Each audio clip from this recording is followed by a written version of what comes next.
Okay, welcome to the, oh geez, what day is it? Monday, July 13th, meeting of the Nesco Community Plan Steering Committee. Uh, and we have with us today Lori Kovac, Guy Sievert, Lynn Saxton of the committee, and Nancy Vandell, NCAC Chair, is also joining us. And we expect to see Sarah Absher today at some point, and potentially that should be about the size of the crowd here. So I would like to get approval of the agenda today, which would include the fire issue. That's about as well as I can define it, which I didn't add to the agenda, but I'm doing that right now. So with the fire item added, do I have approval of the agenda? Yes, I Yes, motion that we approve. Guy? Yes, yeah. Oh, thank you. Okay, we've approved the agenda, and I did have the meeting minutes of the last meeting, which was the 29th. 29th. Think the 29th of June. Do we have any suggested edits or anything that it would cause you not to approve those minutes? I have no issues. No, No, no. Okay, so meetings are approved. Minutes are approved. Uh, declaration of a declaration of conflict of interest by subcommittee members. Do we have any declarations today? I have none. no, Okay, no declarations. Okay, perspective on public meeting and a review for our review of the community plan with the community. So, Nancy, you're here as our person to guide us and help us accomplish what you accomplished when you did the bylaws meetings, because that was a fantastic engagement of the community in the bylaws review, and then changes were made and brought back, and that whole process seemed to work very well. So, could you give us a picture of what that entailed or how you designed that? Yes. Yeah, I think it worked out pretty well considering, as you may recall, we did completely rewrite the bylaws during that time, and keeping the mission pretty much the same. We expanded a little on it, but let me share. I put some documents in the meeting folder just a few minutes ago. Ah, okay. Let me see if I can find it. I have that ready to go.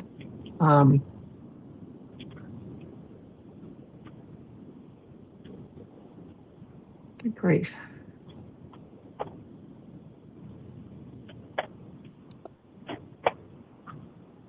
Where the heck is it?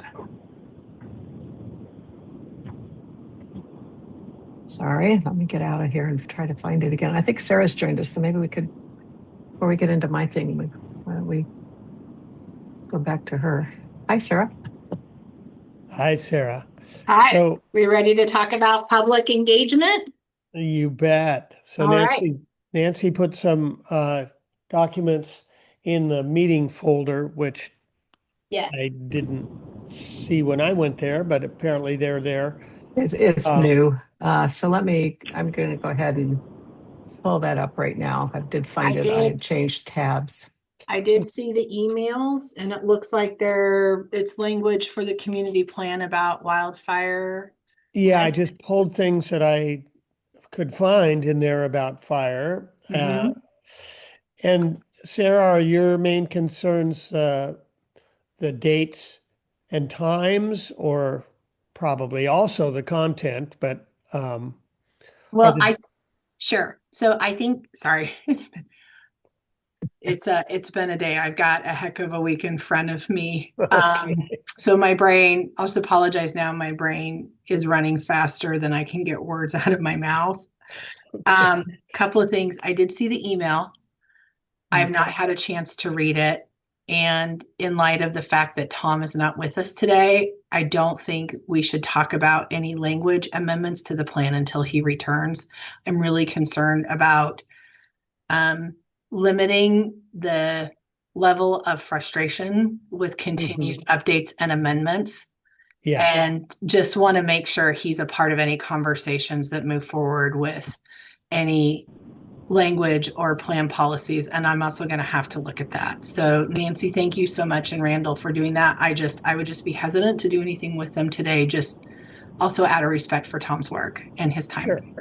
Let's No, I just agree. I think we agreed that this meeting was about, the initial focus was setting some dates and reviewing the process that bylaws committee went through in order for us to understand that process and set it up with that outline in mind. And then when Tom returns, since he was a part of that process also, he may have a perspective on it. Yeah, I think there were just two things, Sarah, that kind of one came up at the last minute. And the main thing we're talking about is the bylaws feedback session process and how we scheduled and a couple of examples. So that's what we're about to get into. And then just this latest thing, as you and I have emailed back and forth on, I wanted to get input from the community plan subcommittee on anything relating to wildfire plans that we might be able to understand as we go into our board meeting on Wednesday. Not relating to rewriting the community plan or anything, but just to get the input from the board, because we're all trying to figure out how to respond or if to respond. So, Sure. and thank you so much for your help Sunday on all of that. I think had a good conversation with Dave Walls this morning, and I don't know if Randy will be contacting me, but that was great. Good, excellent. Okay, yes, and are we setting dates today? Kind of, or just talking through our public engagement strategy? Is that the plan? Yeah. Yes. Great. Not just dates, I think just process. I mean, or what type of feedback activity and, when and how can it occur and all those kinds of things. At least that's my understanding. Well, if you look at the, can you hear me? Yep. Okay. My screen's going all weird. If we looked at what Nancy gave us from the bylaws, they had a pretty strict Tuesday night, Saturday morning kind of a schedule. And their document, I believe, is shorter than our document. So I'm wondering if there's a way for us to speed scheduling with Sarah's time in mind. Are we going to try to do like a Tuesday, Saturday kind of a concept, or are we going to have a variety of dates because we want different people's schedules to be able to work at it? Is it better to be predictable, or is it better to provide a variety of options for engagement? And I'm curious about how much time Nancy thinks from her experience that we'll need on each section, and which will help us make our schedule, because it will help us determine how many sessions we need to schedule or plan on. Yeah, so Okay. I thought what I could help with, if it would be okay, is kind of go how we organized it with bylaws, and then you guys are eminently more understanding of your plan, but possibly the vision and values, and then the 4 different sections or whatever. Each could be a feedback session or maybe divided. So this was just the overall project plan. It evolved over time, but it included feedback sessions on the right-hand column. Can everybody see it? So Yes. in some cases, we had articles of the bylaws that were small and others that were large. And so we kind of broke it down where, in our case, the first feedback session we put 4 small articles into the first feedback session and kind of oriented people. Ones that are in yellow, I guess, actually, no, they weren't the ones in yellow. I don't know why we had yellow there, but I'll go to a different chart here in a minute with the actual feedback sessions. But and then some cases, like on the membership section, Article 3, we had 2 different feedback sessions with that. So that just kind of gives an example of, we said how complicated each section was, and you may have variances in your community plan also on one section may be bigger or more complex than other sections. So you might want to have one on the appendices or, the vision and values. That's up to you on how you decide you want to handle it. But we put in the complexity, a timeline on when we were developing everything, and well, actually, we started developing earlier. And then in our case, as we've mentioned before, because of Oregon public meeting law, in terms of coming up with the actual content for each bylaws article, we had 2 people assigned to each bylaws article, except for like amending the bylaws, which is pretty simple. We just had Michael, but and then those people would work offline in between meetings to come up with something coherent to present to the full subcommittee, and then that would be sent in advance to the subcommittee so that we each could review it and put in the meeting folder so the public could also read it.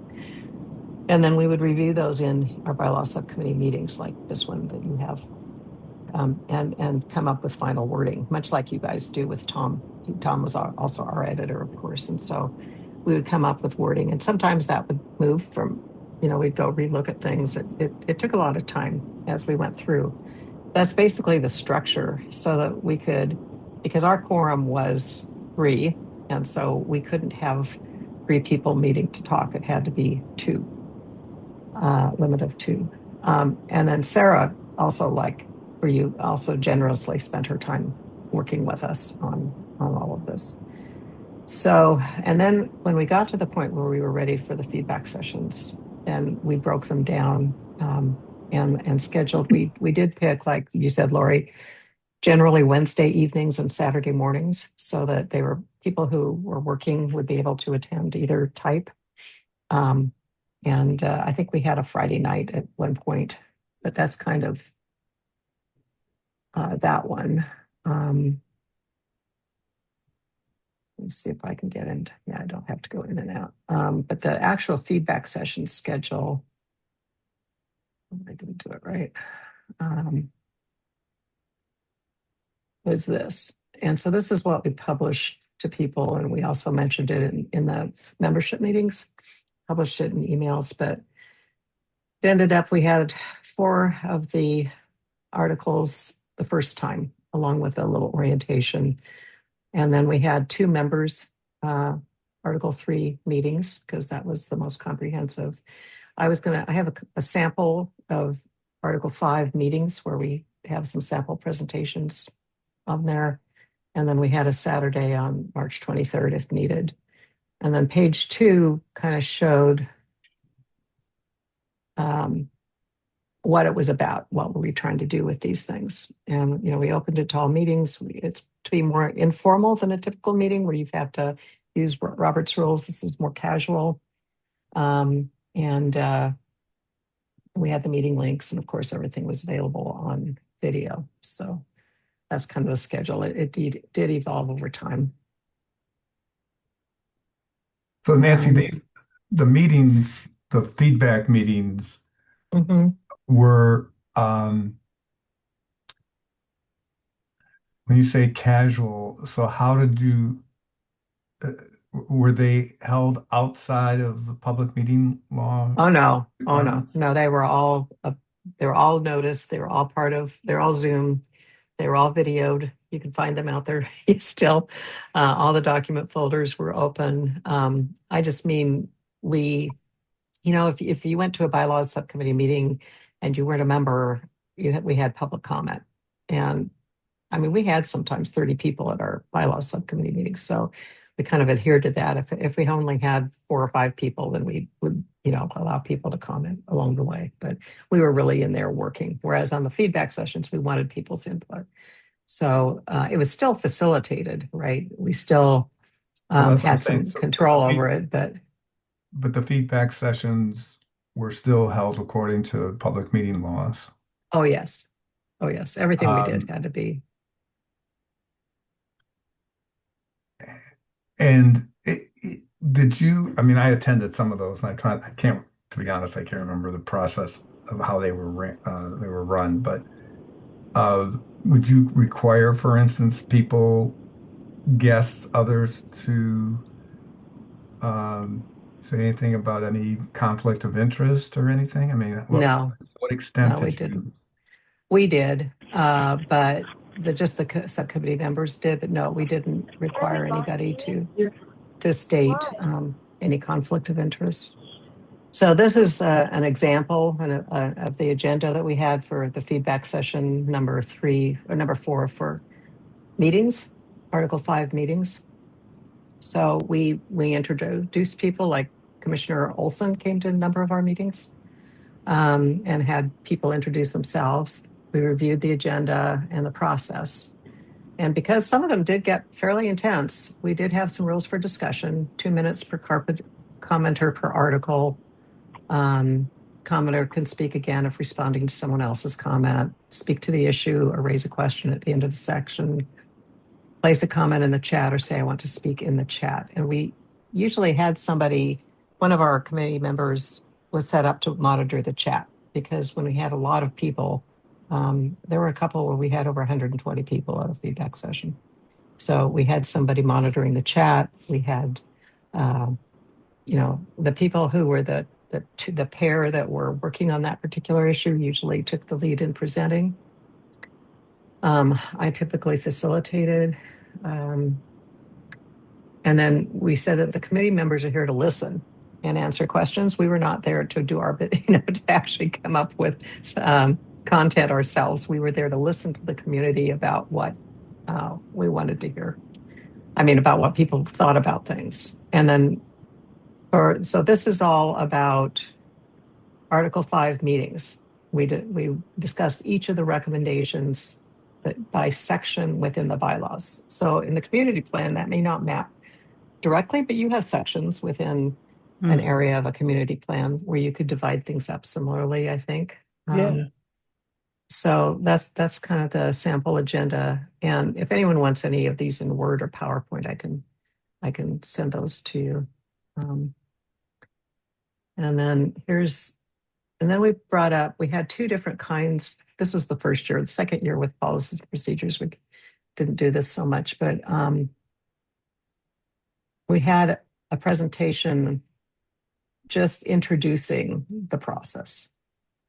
And then we had a second presentation where we went through the content of the actual article that we were looking at. So we just had a little introduction, introducing the subcommittee. And Sarah, I think Sarah, if you're still there, Sarah, she went to all of our feedback sessions, as well as most of our. Yes, I can't see you when I'm Oh, staring. yeah, no, it's okay. Yes, I did. And so that is one thing when we get into that place with this work, with those feedbacks, I do plan on attending all of them and will adjust my schedule just because as I bring the document forward through the hearings process, being a part of those public comment activities helps give me the context too that I need to prepare my presentation and report. Great, thank you. And Sarah was just so helpful, like she is with you guys, as we went through this process. I was doing back work with the commissioners and the attorney and all that to county council as we worked through all this. So, and then we went through what the goals of this bylaws review were about. And I'm not going to read all of this, and the transparency, this answers your question. I don't want that over there. Why is that? Guy about, we're saying it's Oregon public meeting law, opportunities. We have lots of opportunities for member input. So not only the feedback sessions, but we had people could email us at the bylaws email that we'd set up. Any of that feedback that we got, we put on in our Google Drive. It was public, people could access it. And they could come to our meetings. A lot of people ended up, as I mentioned, actually coming to our meetings. And I talked about what we've done so far because this was a total reformatting and rewrite of the bylaws. And basically that's what you guys are doing with your community plan. So I think it helps, we were so enmeshed in it, we thought it might be helpful for the community to know what we were doing here. And that may be the case too for you. And then what we did with the price process here, and that we were in item 4. And then we were also going to be reviewing with Tillamook County, but that review was pretty concurrent throughout. And then member input, all the ways that they could provide input to us. We really wanted to assure people that we wanted to hear from them. And then we had the feedback session schedule, the format of today's session. And we did do occasionally some Zoom polls. When we would get to certain areas, we would do a Zoom poll and ask people what they thought. They could still comment, they could raise their hands, but we did set up some Zoom polls, which was helpful for us. It wasn't decision making, but it gave us some real clarity on what people were thinking. Because some people might not want to speak, in a feedback session, particularly if there are a lot of people, but it would allow them to give their input in other ways. And we would go through section by section, and then at the end, we discussed the entire Article 5 as a whole. And then that was that. So, and then where we could find the latest plans. So that was our introductory presentation. And it didn't take long. We sped through that. And then here's the substantive presentation. And so, trying to move. I don't want that. Anyway, this I put in there just so you can kind of get an idea of what we did, but we just went through the summary, the proposed changes, the new proposed article with a clean copy starting on page 31, the existing Article 5 wording from October 2023 bylaws. So those were all just kind of appendices. But then we went through each section of the bylaws for Article 5. And you could see we tried to put in anything that was since we had reformatted, we had the new format, but we put anything that was new, that was substantively new, not just wordsmithing. And so one of the things that we added here was regular and special meetings. And we had proposed initially emergency meetings and got some feedback on that. So we negative. So we changed it to urgent, which, so you had general membership meetings, which we're now calling regular, special, but for the membership in general, executive board meetings. So I don't know if you remember, but we created the executive board out of these bylaws. They didn't have one, was not before. And there's executive board meetings have the 3 types also. And of course, we're having an urgent executive board meeting on Wednesday. But all of this is held in accordance with Oregon public meeting law. So it shows what's proposed and then what the changes are on the right. And that may or may not work for your community plan. I think it should, because you have there is an existing community plan. So I don't know if that's going to be too relevant. That'll be up to you to decide. But it was helpful for us, and the county demanded it. Sarah, we needed to have this document redlined. So it was helpful for the membership and for us, and then the county required it when we actually submitted the final documents. So this, I don't know, Sarah, would that be something that the subcommittee will have to do, is compare the new and current community plans, or is that different? I will do that as part of the staff report. I think because Tom has done such a good job of tracking changes, I'm not going to give a summary of all 48 iterations, but I can do that from one to the other. So yeah, I will have to do that. But I think for the committee, once we get the document in draft form and through the CAC, then take it to hearing, start my part, Okay. start the other part of my part. Okay, because you're this is different because it's being folded into your overall plan. So That's right. It's yeah. it becomes part of ordinance. And so I have to go through the same process that I would for any code changes, Yeah. including state notification. So, but I Right. won't start that until the draft is where the community wants it, because if there's any substantial changes, I have to start all over. And Uh-huh. the hearings process is very expensive. So just want to make sure that we get it as close to done as we can. Yep. Mm-hmm. Yeah. So what we found, I was comparing to the previous bylaws, and I think Tom's various iterations, we'd gotten up in the 40s somewhere by the time we were done. Also, kind of tracked from iteration to iteration, but at the end we had to go back and it wasn't. It took a fair amount of time, but we were able to map from the original bylaws into the current ones. So this also tried to show that, with how this compared to the original ones, not kind of as we went along.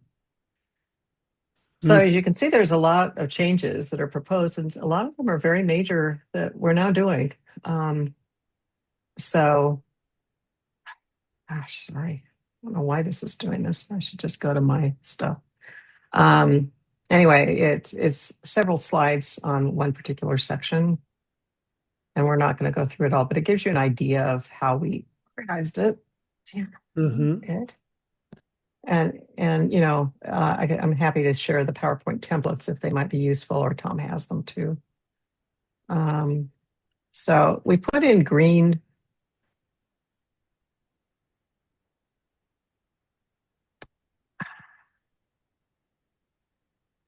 I can't remember why we had green. I'm sure there's something in here, but here we got down to a discussion point. We got through a section, and so we had a discussion. At that point, we stopped. So we tried to present first and ask people to hold their questions. So and then we had a discussion time and a poll with some questions, which we set up ahead of time. And then we went into the next section. And I think the green was actually comments we got from people in the feedback session, actually. Well, I don't know. I don't remember. Sorry. I think Nancy, my memory was, I think, weren't they originally in red? Well, there's red there. No, the There red was a is reason new. they were color coded. Right. The red is all new from the previous document. Mm-hmm. Right. Except, see, this is a new section for new Article 6 Executive Board. So everything regarding executive board meetings was new, because we didn't have an executive board before.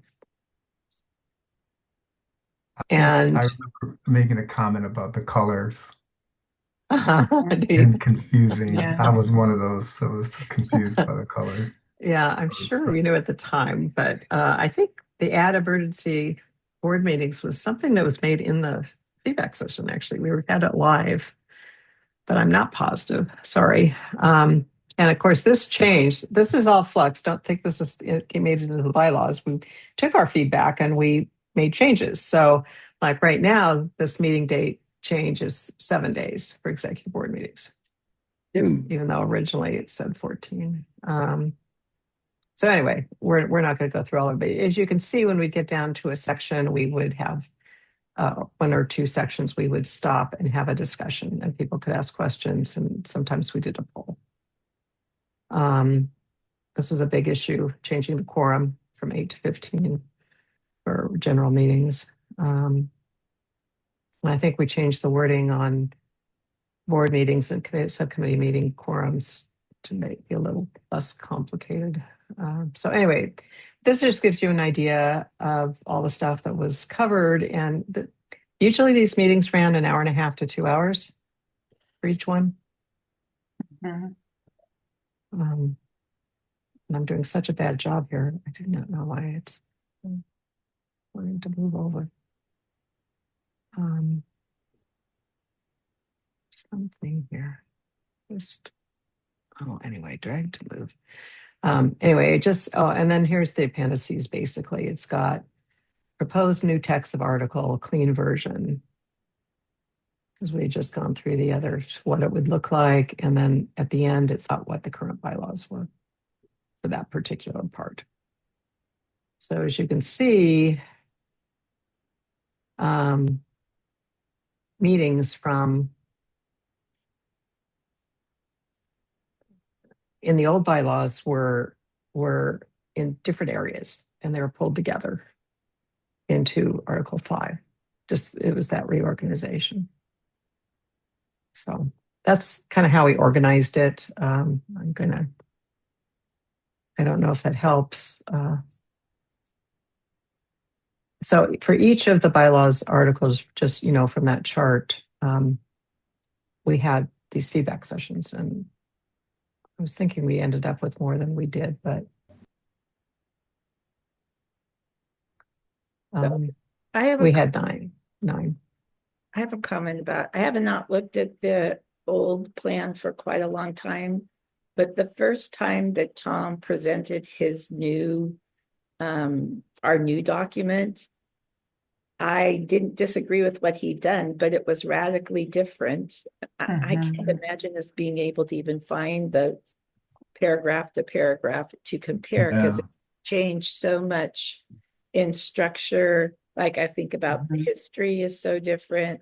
There's all, I with the bylaws, they're so kind of technically oriented on specific actions that it totally makes sense to me what you guys did. But I just can't imagine us even figuring out which paragraphs to compare to. I don't think you're going to need to. I mean, I was looking at the wildfire plan we just learned about, and they didn't seem to try that either. They have the existing wildfire plan from 10 years ago on the emergency management website, but they didn't seem to that I could tell. I haven't had a chance to look at it in complete detail, but I don't think they tried to do that kind of mapping with it. And from what you're saying, Sarah, you don't think you'll need to do that either, right? No, it's because of the substantial overhaul, Lori's right. I think it'll be and maybe this is where I could help develop that outline and framework of how the new plan is presented. I think it's important just to explain that, the plan is far more sophisticated. The contents and the topics have been reorganized. And I think we just have it available for people to see. And there are places where we can provide an update, right? Because there are areas that some of the topics and overarching themes are exactly the same. But I think then maybe what we do is we say, here's what's new.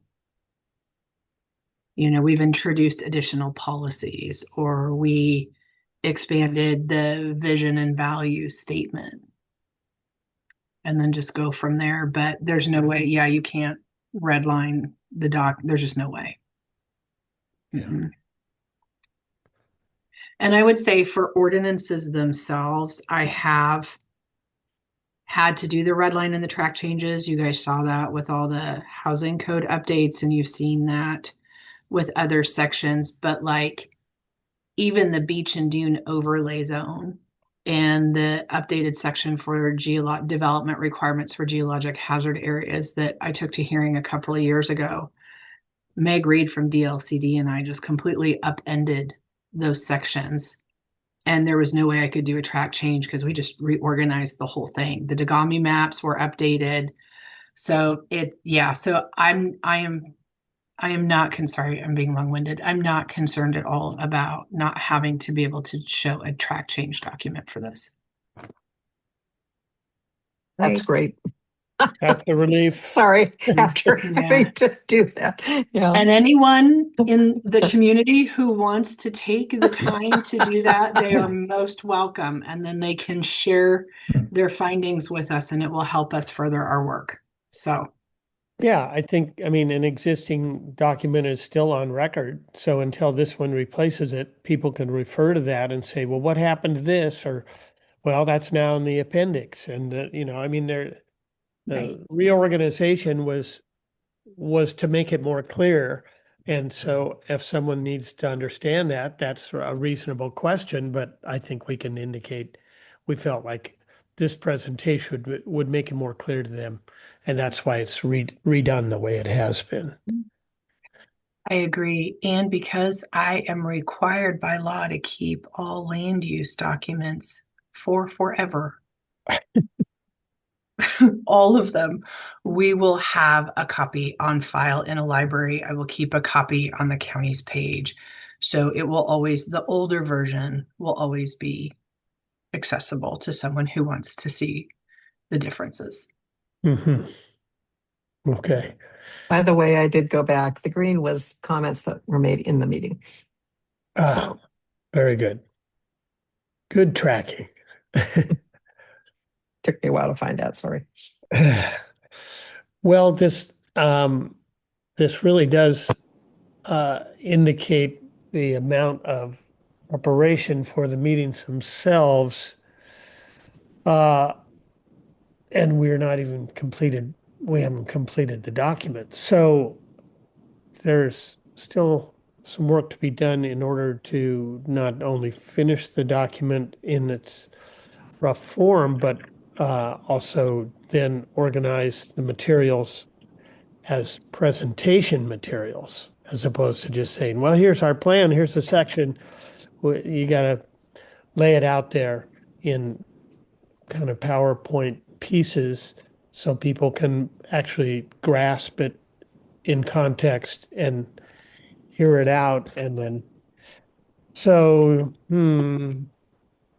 So I have a question, if in the bylaws meetings, or if we're expected to like actually read every word, so that rather than, because as you just said, you could do a PowerPoint presentation that gave the points in a summary, but we've actually been pretty careful about our actual words, like refining the specific language. language. Um and to me, all the documents are there. It seems like if someone's really concerned about exactly that, they should read ahead. But I know that's not practical in most meetings. Most meetings come and they want to be just told what they're deciding on at the meeting without any preparation on their part before they get to the meeting. And so I'm wondering, from the county's point of view, what level of spoon feeding every word to them we need to do, or what kind of concise delivery of information we can present, because there's a lot of information. I mean, it's a big document. Big document. So hearing that laugh, hi Lynn. Now we know who's on the phone. I'm back. Sure. I'm Hi. back. So Lori, short answer is we do not have to read it to them. And honestly, I think while we care very much about the words, we are not going to find the same interest in others. In fact, we don't want to put people to sleep, right?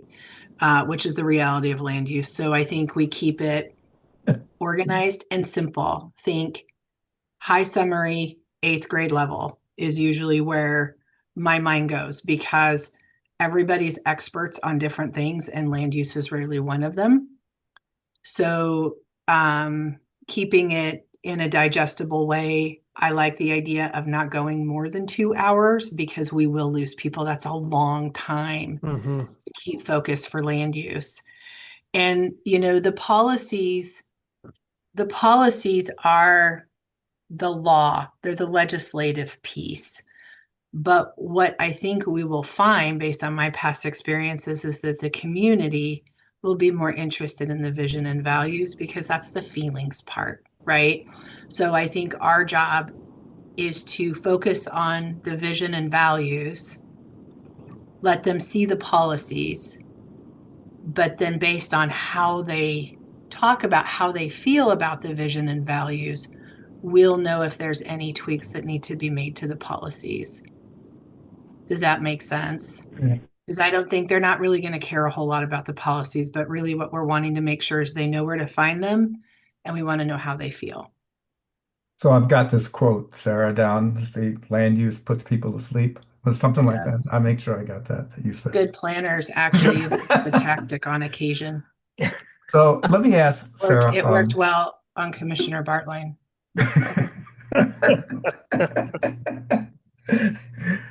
No, I've never seen a planning commissioner go to sleep during the land use. That's because you guys are different. You're special, and you guys make us work because I you are was gonna- genuinely interested. I was gonna say, Guy, I've seen it. I've seen LCDC commissioners go to sleep, and so Not anyway, you just though. saying. Not you though. No, I'm a coffee girl. So Sarah, speaking of changes in not necessarily land use, but things that may impact land use that have changed since 2001 or whatever, I can't remember when we were approved. We've seen some FEMA changes. We've seen new Dagami maps. We've seen that even just recently how they've impacted properties along the shore. Do you think, and I don't know what other coastal communities have done with this, but do you think in our community plan, speaking of differences and showing people changes over the 20-year period of the last community plan, would it be helpful, like even in the appendix, to show past, I don't even know if we have to do past, but currently present maps and changes and regulation that people can see? As that would be a part of the function of a plan, is to kind of document changes that have happened in our community. That's certainly one.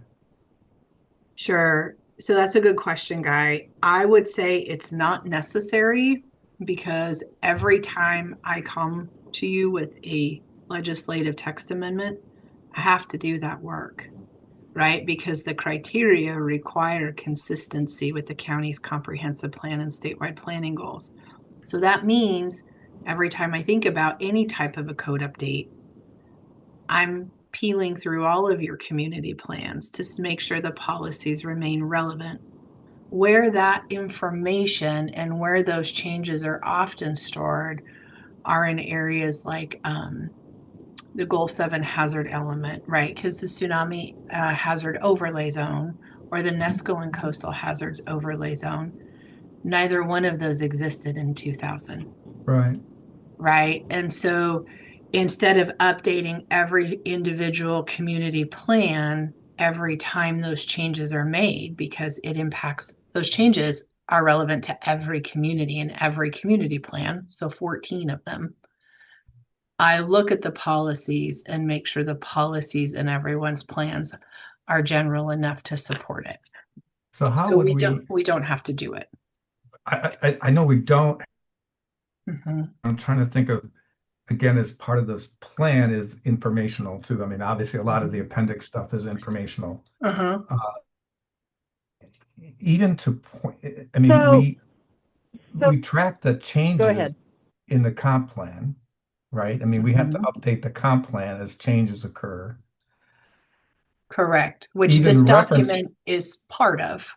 Right. So references, do we make reference to changes that have occurred in FEMA maps and flood maps and other kinds of things over the last 20 years, and we point people to the county comp plan? I mean, I don't know. That's what I'm guessing as to what, how do we, as an information part of what this is an information document, how do we let people know that there have been changes in the mapping and the regulations, and because of that mapping?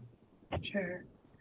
I think putting something. Guy, oh, sorry. Go ahead, Lynn. Sarah, can I just ask a quick question? Having been involved with community plans before the internet and now after the internet, the two things. One is it seems critical to identify for people the changes in the community plan since the last community plan was done at a high level. So that seems a high level responsibility, whether it's ours or the county's, or a shared responsibility. That seems important because people will not read the whole plan.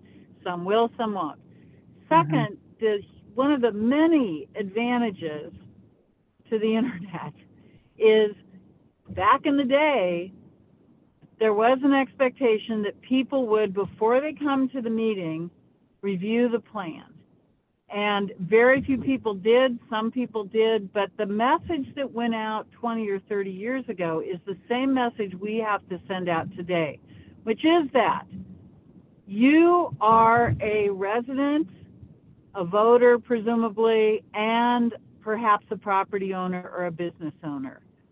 It is your responsibility. It's kind of a buyer beware message. It's your responsibility to review this. And if you don't, and the changes are adopted and processed, etc., then, and you don't pay attention, there's a cost to that. And I think in the old days you had to say that because if you hand anyone a stack of paper, they're going to go, oh my God, it's homework and I don't have time. These days, the community plan can be perused, depending on the schedule we established, over the course of 2 weeks on the internet. People, oh, I'm just going to read 2 or 3 pages tonight or whatever. But we need to send both messages. Here are the high-level changes, but also people, please understand, and if you have a real concern, you are well advised to schedule a meeting with the county and talk to them, to talk to your lawyer, to talk to your personal advisor, whatever, to talk to the organization that you work for. But we want to, this is viewed from the beginning of land use planning as a shared responsibility of the citizens of Oregon, not of the taxpayers of Oregon, not of the voters of Oregon, but the citizens. If you live in Oregon, you all adopted this, and at least in my experience, I'm not current within the last 10 years of Supreme Court decisions, but where the things get dicey is where it's not in the plan and it's assumed to be in the plan, or where there wasn't equal access to the communications process. And our job is to make sure there's equal access. Even if no one shows up to participate, they had access. And that's the key responsibility. Thank you, Lynn. I agree. And I would say, guys, some sort of summary is fine, but what we have to be careful of is every time, if I make a code update, I've got to be able to do so without amending community plans.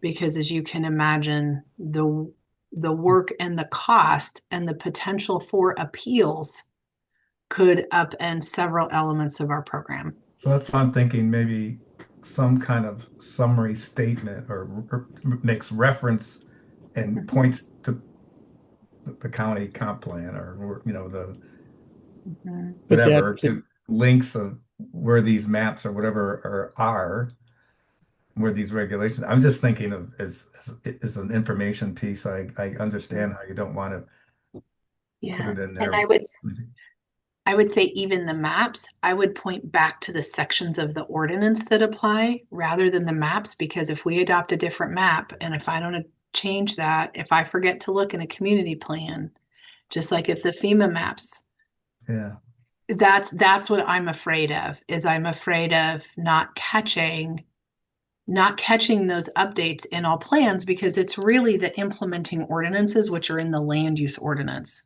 That's the part where my work is required to be done.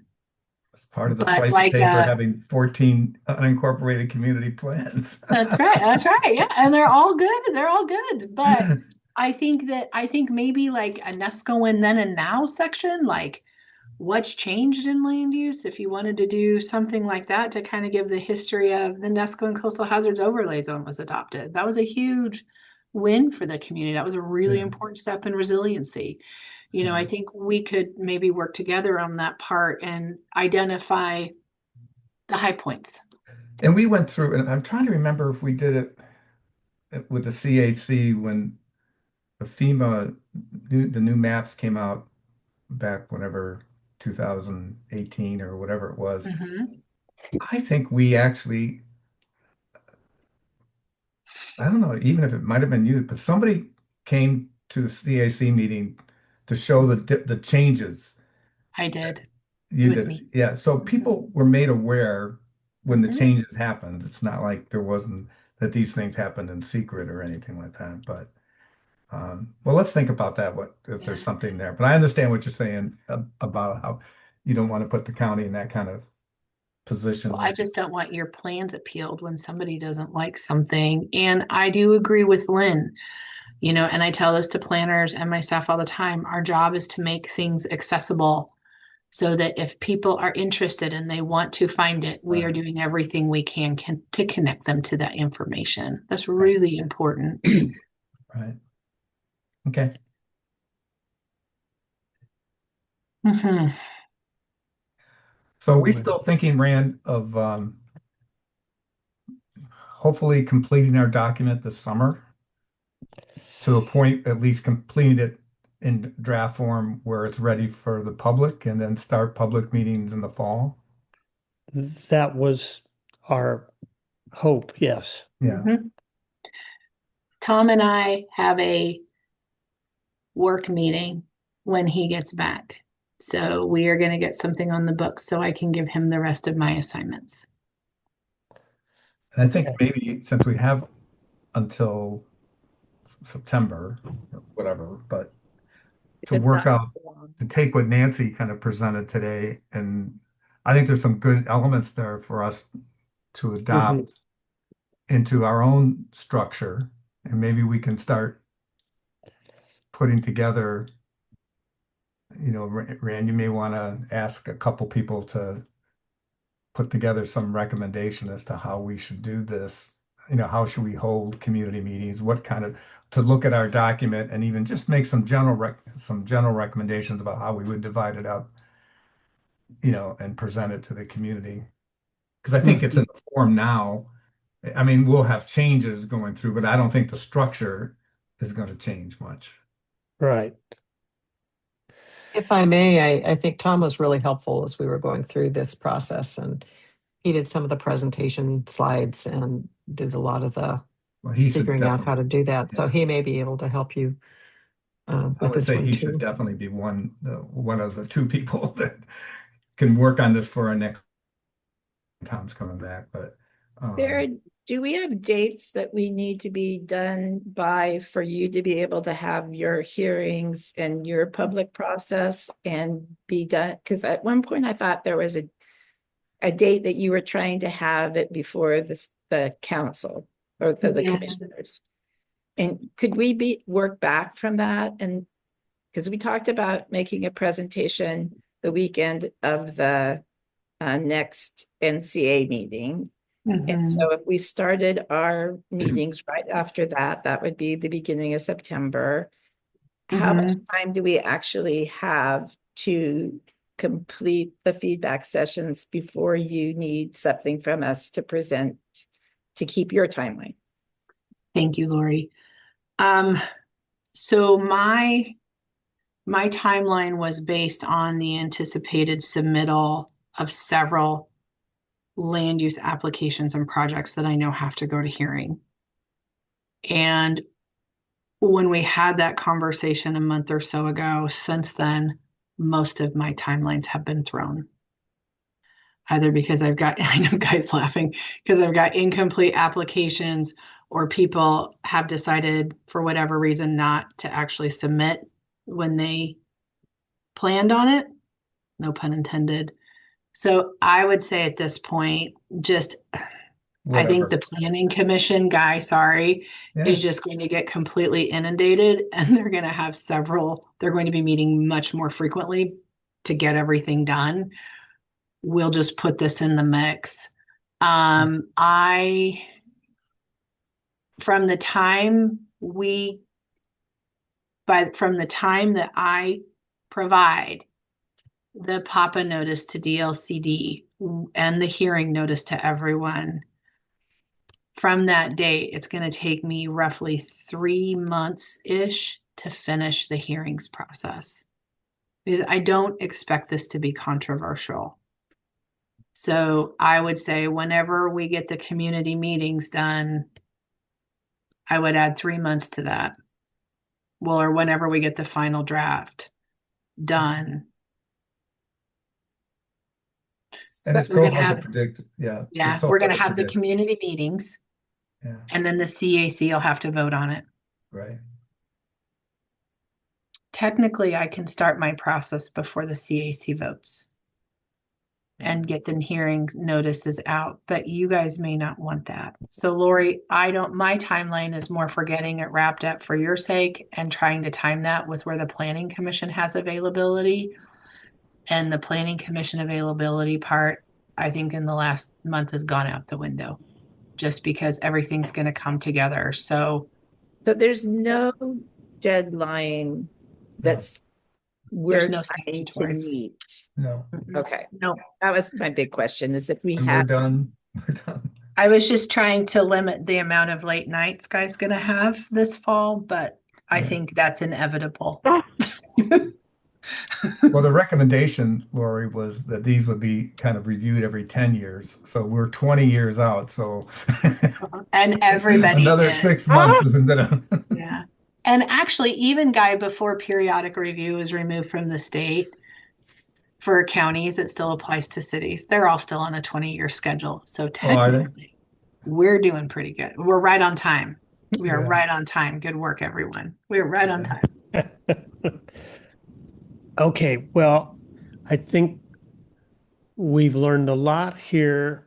I do think that Tom, throughout the process, has had clear in his head, even with input from Guy and Sarah, it's pretty straight in his head how this comes down in public meetings. So maybe that's optimistic, but it seemed to me that he's got a clear idea of how to do this. And we're going to be kind of banking on that in order to develop our own two-person assignments on trying to figure out how to do it. Although I really do think that the Zoom, I don't know how many hybrid meetings we're going to have. I mean, I think the Yeah. Zoom is just so effective in getting everyone in is. the Zoom room that Yep. that the other room seems awkward now. Yeah. But I'm open to suggestion on that, but it really feels like that's how you get it done. Well, that's how bylaws did it. All Zoom. Yeah, yeah. And it works. Well, just it's down to the, 100 people maybe that are here all year.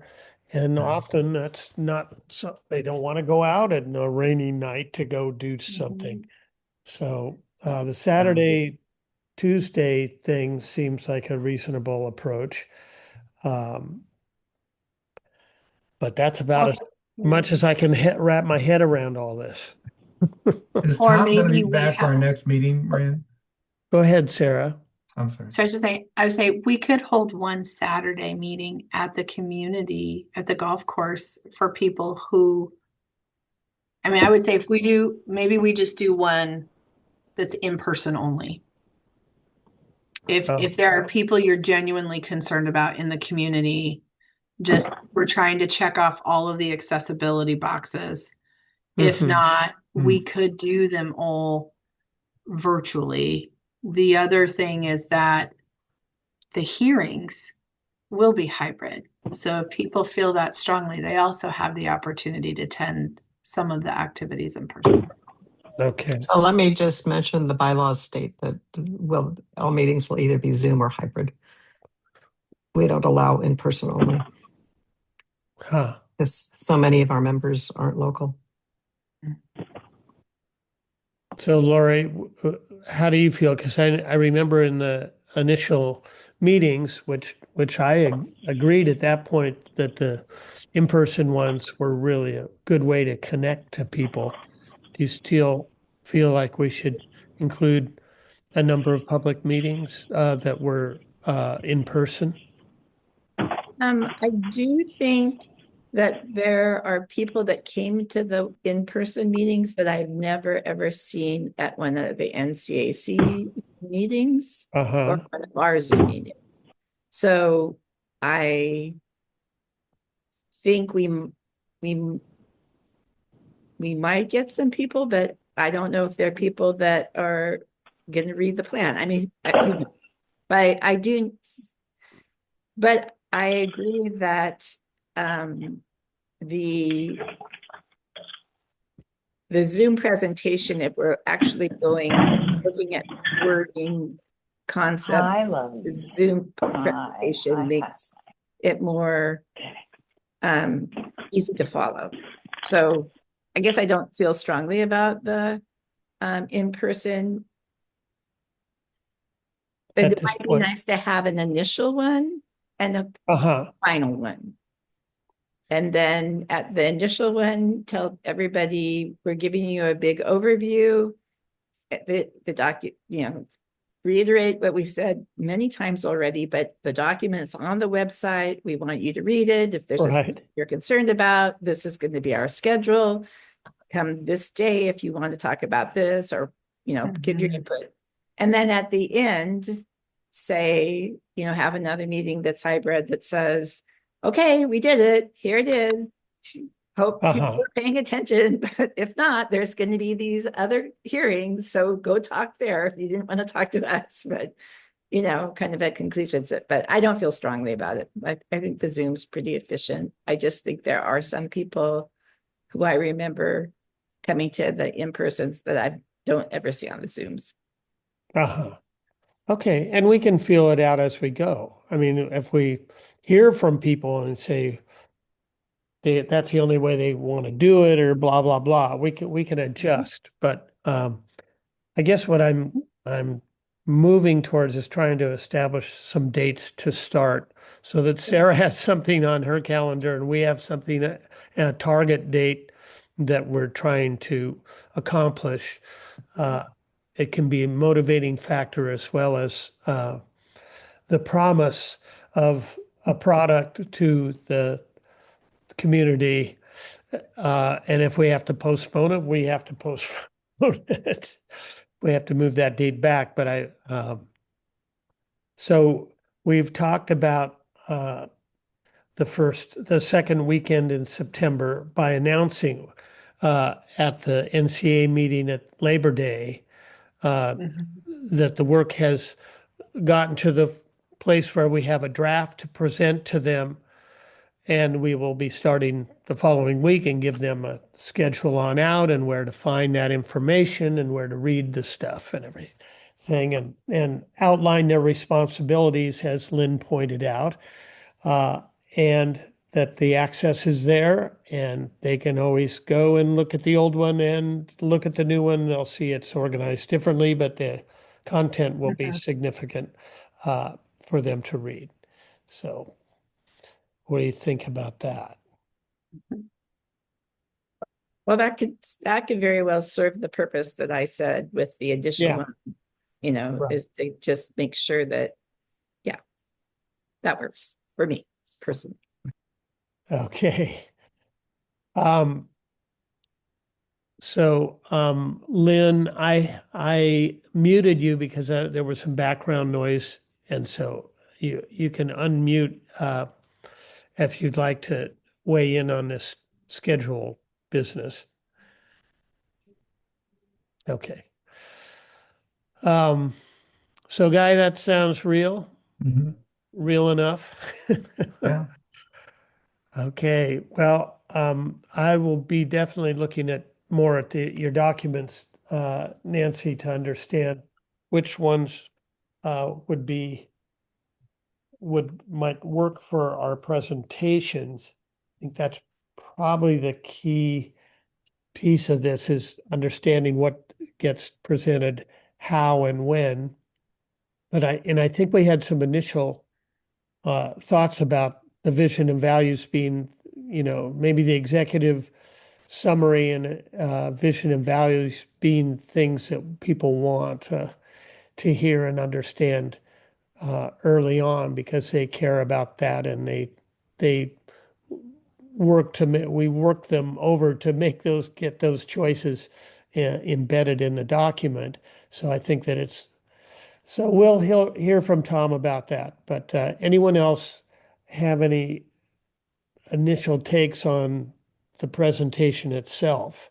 as to what it, or do we need to talk about that now? Should we just put our line in the sand at the second week in the NCA meeting in we begin on the second week in September and maybe do 2 meetings a week? Do we think that schedule is manageable as the bylaws committee did, or do we want to do one a week, or what do you think?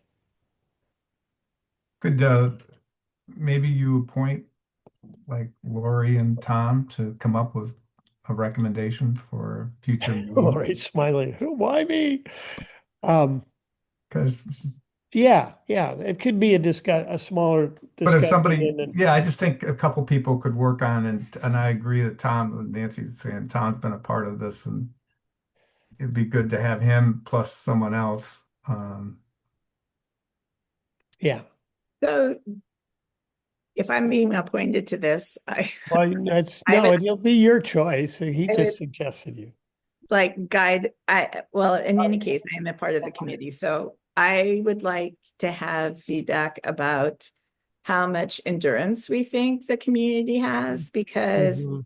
if Yeah. we say we're gonna meet twice a week for the entire fall, which I think it's impractical to say anyone's gonna meet after mid-November, so we have September and October that could be productive in my mind. So that's potentially like 16 meetings. Do we think people have patience and do we have the energy for that many meetings? And so, because if you really are doing a schedule like Nancy presented, where you said this meeting is going to be about this meeting is going to be about that, depending on how many we think we're doing, it would make a difference for how high level we are and how detailed we are, and if it's going to be an hour or if it's going to be 3 hours. And so, Not going to be 3 hours. do you have any kind of a concept about, do people just have an opinion about what's a reasonable amount of interaction to expect from a community in an ongoing basis on these meetings?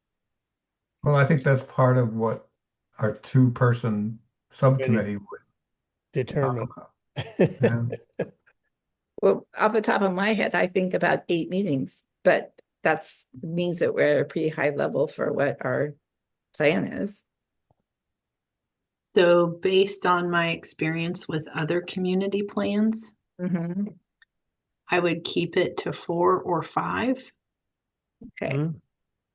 The more options you offer, you are going to end up with 1 or 2 or 3 people per meeting versus if we condense them a little bit. Mhm. So I would break them up into 2 parts. Actually, you can do this 2 ways. I've done this 2 different ways. You can do part 1 and part 2. And then the third meeting would be the whole thing. And you can do that twice. So people can follow, maybe they hit part 1 on one meeting, they hit part 2 on another, or they just come to the summary, right? So you're breaking it up in a way where you keep tracking, what you're focused on a specific point of topic, or you do a very high level overview at each meeting with time with Q&A. I've done both and both have worked fine. But I think the more meetings we add, you're going to dwindle your membership. You are more likely to have meeting fatigue, and that is not limited to community members. That's going to be all of you as well. Yeah. So Can that's I also comment on that? Just to let you know, we had all these people the first year, but by the time we got to the policies and procedures feedback sessions, we had much fewer people coming, like a max of maybe 8 or 9 or 10.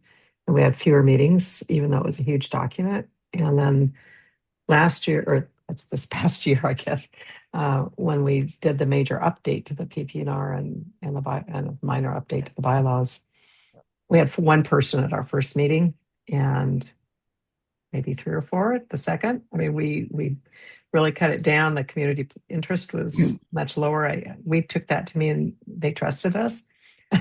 But, I think there is some community fatigue over all these different meetings that we've had, not just on us, but probably with yours as well, and unfortunately. So I agree with Sarah. I think the fewer meetings, the better. So And it's still going to go to hearing, right? These meetings are the beginning. They're not the end. Right. Sorry, Lori. I was just going to say, my impression from the presentation that Nancy gave with the verbiage that was, specifically showing what changes were, though we weren't talking about doing it with this, was that the detail that you wanted reviewed in these meetings was pretty detailed. But what I'm hearing now is, like, if we do part 1, that was mostly concepts like vision and values, and part 2, that's mostly the actual practical policies and things, which would make sense to me as a way to organize it. If we did that as 2 repeating sessions, then that's a pretty high level for us to get through, to present it, say, in an hour, and then give an hour for public feedback and discussion, which is fine with me. I mean, I think, like people have had a chance to participate and to read. So I'm not saying that that's not enough time, but it's quite a different amount of detail than what Nancy presented in her. Sure. For us I think today. that's a really good comment, Lori. And I think thinking back, we had a lot of people that were just up in arms and wanted all that detail. And bylaws, of course, are the governing body, the structure for the organization. So we had to go through word by word, but we didn't do that with the policies and procedures. We picked the important things to go through, and we listed the others, but we didn't go through them in detail. Invited people to look, and it might be something to poll the community. We could send out a poll through the NCAC email list and just ask how many people would want to come, how detailed. You guys could put a poll together, and we could send out an email blast closer to it, just saying you're trying to plan feedback sessions. How much, specific questions like, would you be willing to come to? How much, what nights do you want? Or just get a feel, because we were really taken aback the second year. People didn't really want to come, and but it's dry stuff, and the community plan is going to be more interesting, I think. I think Sarah's right. It's not going to require that level of detail that I presented. Well, I do think that you'd establish a significant amount of trust by going through it the way you did in the first year, whereas it's been a year or more since they've even seen the plan. And I've had a couple people say, "Is that thing ever going to happen?" I said, "Well, it's still happening. The meetings are on these days, but they didn't come to the meeting, So I think it's been, I think these are good approaches to reintroducing them to the plan, and I don't think we have any wild cards that we're pulling on them, so that when they read it, it should reassure them that we heard them and we're there. And then they'll get to the policy section and go, I don't even understand what that means, So, or hopefully they will, but I mean, okay, well, I think we got some pretty good information there. If Lori, it's your choice. I'm not going to make you do anything, but I think that in our original discussion of meetings, that was a real critical thing that you cared about, and I think that Tom will have an idea, certainly, about how to go about this.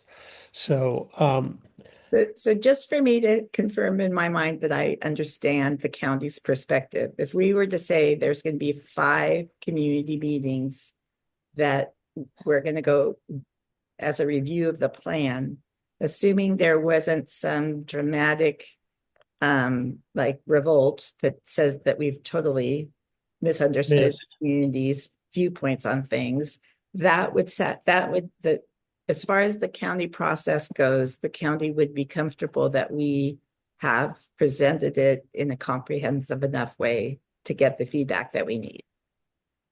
Yes, yes, I think so. And I will be there too, right? So Right. be there to help pick up and fill in, especially if anybody has any land Issue. use related or process questions of what happens next. But yeah, I think 5 meetings is fine. And like I said, you can break them up into different parts. Mhm. You could do a high level summary at each one. Ultimately, you're going to have the presentation to the NCAC after these community meetings as well, right? Because you're going to have to Yeah. do that to vote. So, again, going back to Lynn's comments, our job is to make information accessible and to make meetings accessible. And we're doing a great job of that. And that includes all of these meetings as well, right? Mhm. So there's a lot of resources there for people to go back to Right. and rely on. Mhm. And then as soon as we're done, I think if we all agree that the NCAC vote should happen before I take any next steps, then Mhm. as soon as that NCAC vote happens, I will submit all of my notices to the state, start working on my hearing notices. And then from that date, I'm going to anticipate probably a 3-month process to get this wrapped up. And do you anticipate that that's something that you do and we are not participating in, or is that something that you expect us also to be preparing things for? So it's all me. So you guys are helping with the heavy lift now. The only thing is that when it comes time for the hearings, I usually I do a staff presentation to both the Planning Commission and the board. And so I will invite the committee to join me if you'd like to give some highlights and some points. We try to keep those to about 15 minutes, right? Because there's public comment periods, there's deliberation, all the good stuff, and it has to happen twice because the Planning Commission does their look at it, makes a recommendation to the board. We have the same hearing in front of the board, and then they deliberate and eventually make a decision. So I would say once we get past the NCAC meeting, then it's all me, and I'll say, hey, this is what I'm looking at for hearing dates. Who wants to come and join the presentation part? Mhm. Okay. So for timing on that, on the NCAC meeting, I think it works well to have a special meeting just in case you do get a lot of comments, and perhaps agree. you could think about scheduling tentatively that second Saturday in January, because that's between our regular membership meetings, and it could be a special meeting on, people are used to that second Saturday in January as a thought. I mean, obviously you can schedule as you wish, but and then it could be done, or as far as hand it over to Sarah. Uh-huh.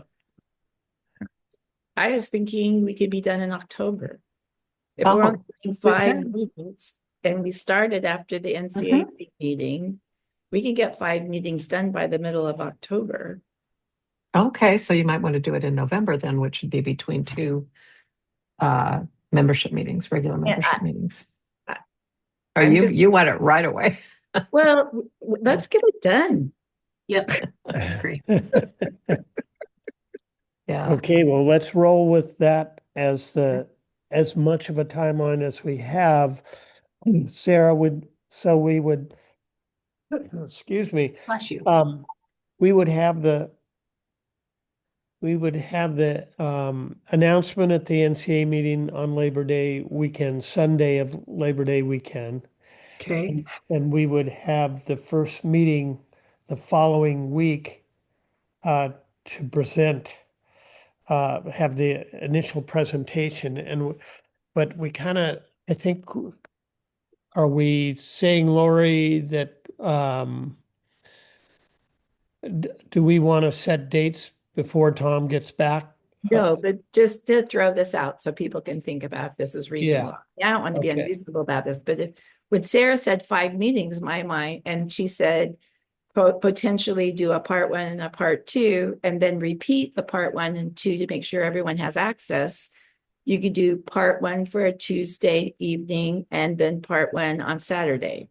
And then 2 weeks later, you could do part two on a Tuesday and part two on a Saturday. That's September.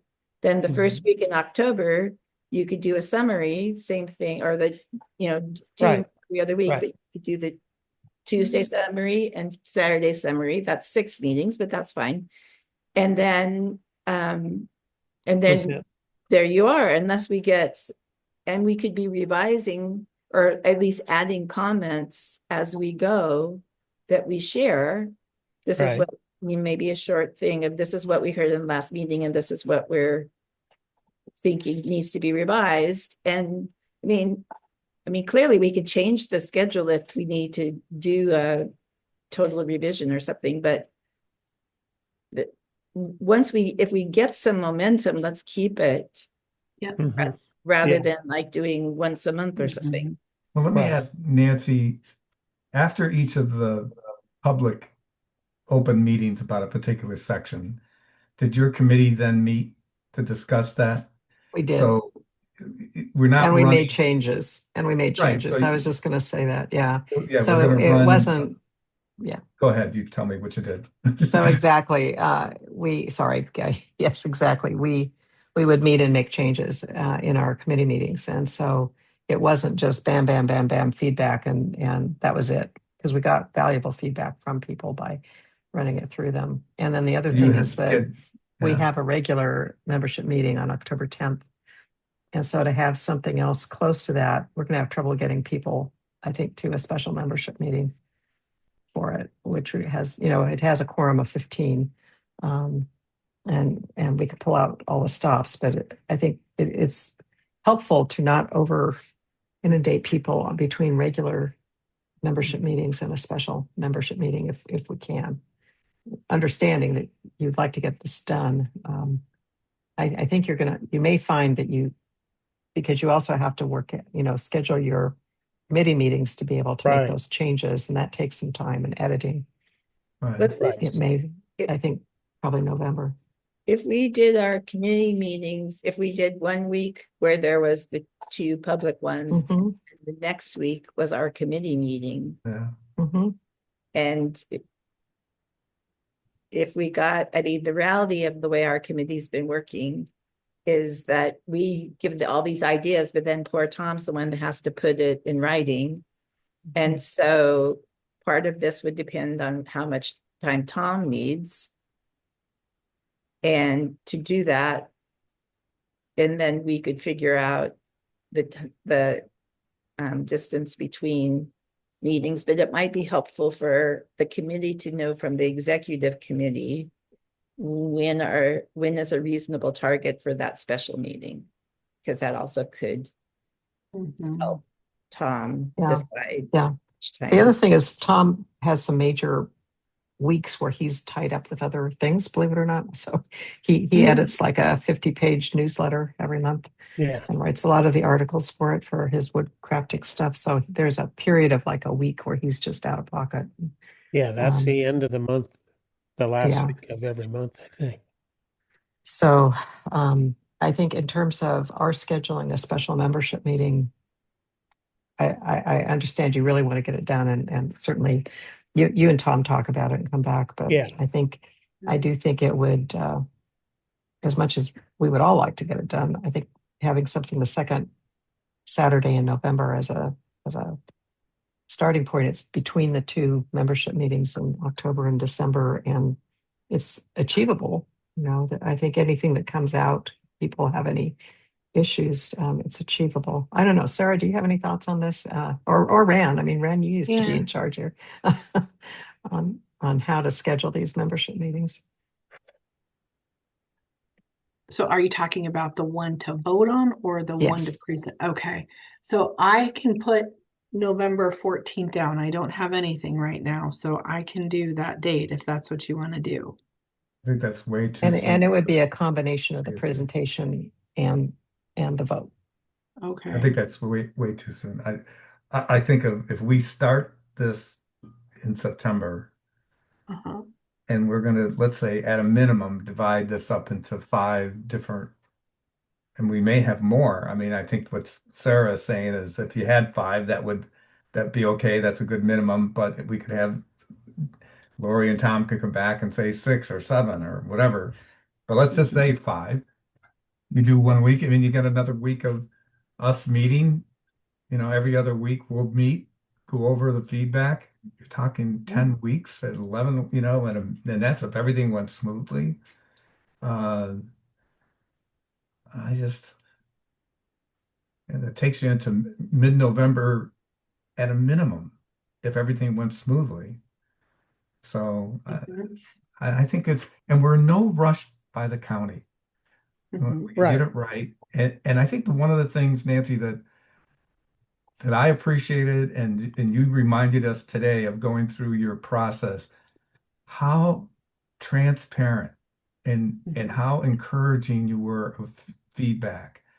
And that's for bylaws. And I know bylaws are important, but we're talking about something that impacts, I mean, bylaws impact the whole community, but not like the community plan. So I just don't want to be seen as trying to get it done. And I just think that November 14th would be really pushing it. I think we let Lori and Tom work on it, come back with a schedule. Tom will have a good sense of how these things break out too as well, and Lori has. And I think Lori has a good sense of how we want community input and transparency. So we'll get good recommendation next time. Yeah, I think that you guys need to discuss it as the two of you, and Tom's uh, week that he is inundated with will be an impact on the schedule Exactly. because he has those responsibilities. So let's leave it at that for now. I guess we may not have no. You can save November 14th until further notice, and then when Lori and Tom sit down with this, and I'm happy to be in that meeting too with you. And Can't be, Rand. oh, what? You can't be in their meeting. Oh, that's right. That's 3. Okay. Well, I'm willing to leave it at this point. And I think it's for you two to sort it out, and I think it's a good combo. Okay. I do have Randall, if I may.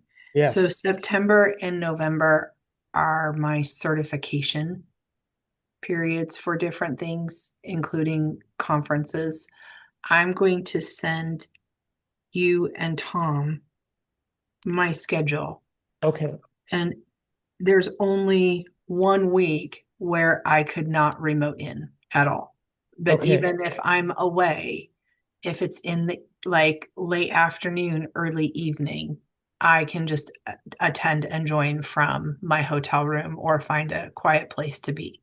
So Okay. I will send that to you and I'll highlight that week where I will not be available at all. But it's only one of those weeks in over that course of September, October, November. Okay. So I can still make virtual meetings work even if I'm at conference. But I'll just so you guys know where I'm at and what I'm doing. That will be very helpful. Thank you. You bet. Okay. Sarah, since we have you here to check a date, it turns out I learned that from Dave Wells actually that our October 8th membership meeting is the same day as the only weekend day of the county fair. And he was suggesting that maybe a lot of people go to the county fair and we should move our meeting. August 8th. Yeah. And I looked it up. It's Wednesday through Yeah. Saturday that week. It is. What do you, since we've got you all, what do you think? Is that something that's going to keep people from coming to a membership meeting because they want to go to the fair? It might. Typically any meetings like the Housing Commission meeting that week is canceled. I would say You guys will do it in the afternoon too, right? Because that's still during Yes. farmers market. Okay. Yes.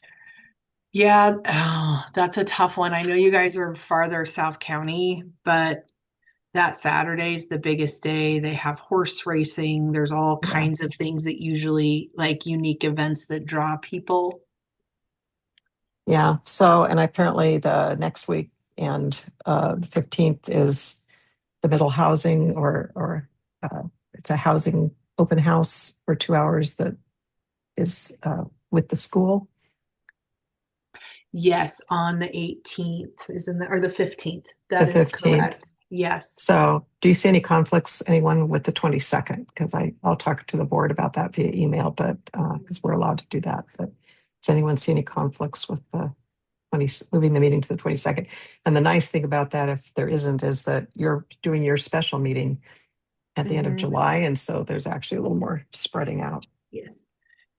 So the 22nd is my daughter's birthday, and Oh. provided that she chooses to hang out with her friends rather than her mother, which is a normal occurrence, I should be available. Okay, thank you. She'll say, send money. And so, yeah. So Okay. I would say I should be fine. And if I, for whatever reason, she changes her mind and chooses me, I think my big stuff is on the 30th. So Yeah. not sure what else there would be on that day anyway. So don't wait for Okay. me if that's the case. Yeah, thank you. We were thinking Yeah. of having, Alex and I were talking, thinking we might have Dave or Randy come in and just Randy. talk about the wildfire Mhm. plan itself, and then ask him to come back in December for more of the general thing that we talked about 2 weeks ago in this meeting, to have more Yeah. general Mhm. emergency management stuff. Yes, excellent. And I did make Commissioner Bell aware of that desire to have Randy and Dave Wells come to talk about the wildfire great. protection plan. But yeah, I think, again, you'll probably see me. If you see me, I wasn't chosen as the number one pick. But I'd rather hang out with you guys sometimes anyway. So that's fine. Okay, for the birthday, yes. That's right. You're always our number one pick. Thank you. I'm Sarah. glad to be somebody's number one. We appreciate you. Thank you. Likewise. So yeah, I would say pick. I agree with the 8th. I agree with the 15th. The 22nd might be your best bet. Okay, And thank maybe you. by then we will have enough also solidified with this community plan stuff where Lori, we can actually maybe roll out some firm updates, and you guys can use that time too. Right. Mhm. I was thinking the same thing. Yeah, thank you. Thank you. Right. Okay. Any other comments on the scheduling and what's next? Okay. So Sarah, we'll let you go, and Thank you. we'll thank you for attending, and we'll get on to our fire questions. Okay. All right. Thanks, guys. Bye, Sarah. Thank you.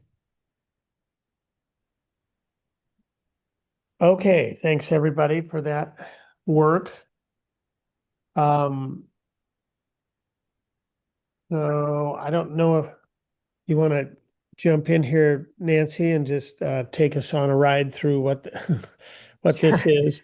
I mean, I put those items that I found in the plan. They're somewhat clear, and I mean, where we've both from the appendix and from within the plan itself. They're not too earth-shattering, but I think they're probably relevant to what the conversation is. No, that was really great. Thank you for doing that, because I just did not have time. Our Candace, our secretary, is on vacation, so I've had to learn. Luckily, she trained me a little bit on email blasts and putting things on websites before she left, but still the first time for doing something. Although now this is my second. What takes longer. So I was up till 3 a.m. Oh, geez, anyway, Nancy. But luckily she trained me before she left. We decided, we probably weren't going to need this, but it turns out between this and what was the other one? I don't know. Things are happening. So anyway, luckily Robin Crowell forwarded an email to me that she had received from Dave Wells, who's the project manager for this wildfire plan. And apparently they just didn't know about the CACs. So we have jumped on it, and I think we would have just sent something out saying, hey, you can offer your own public comment, if I called him and said, and mentioned, that we had seen how this fire chart that Chris Leahy had sent us, saying that we're in this very high fire risk, and on Slab Creek Road, of course, extreme fire danger. Top listing. And Hawk Hills was also there too. Yeah. And really very few other parts of the county. And on page 36 of the document that we'll go to here shortly, there's actually a map that's interactive that shows where all these places are, and it really even brings it closer. And I mentioned our previous advocacy toward enforcement of illegal and non-permitted fireworks violations. And he said, oh, well, then you should put that in the plan. You should make public input officially about adding that to the plan, because then there might be a possibility of getting grant funding for it. And if there's nothing about fireworks in the plan, then there's no possibility of getting grant funding, at least through that process. And I went, oh, okay, glad I talked with you. And we feel like we have enough authority given to us by the membership on that particular issue to go ahead and decide as a board. But hopefully you all saw the email blast that went out this morning. We're opening up to members for comments. We likely are not going to be able to comment on other areas of the plan as an NCAC unless people come to the board and say, no, this other thing's really important too. Then we'd have to call a special an urgent membership meeting for like Friday night or something to be able to get a response by this deadline of Sunday. Yeah. I went back to the county files and looked, and there's just nothing about this thing. If you go to emergency management, it's there with a little one pager that doesn't take you to the plan, that it exists. But there's no public documents, there's no announcements. And I don't think Sarah even knew about it. So until she attended the board presentation. So they've been working really hard for a year. It looks like a great plan to me. Just the cursory look that I took, it looks really, really detailed, really good, and much, much more comprehensive. It's replacing a plan from 10 years ago, and that's current, and it's much more comprehensive than that one. And it also changes the fire risk, because at that plan 10 years ago, we were labeled as low risk, the whole county. And so this hopefully would result in some funding for some of this mitigation efforts. But let me just share the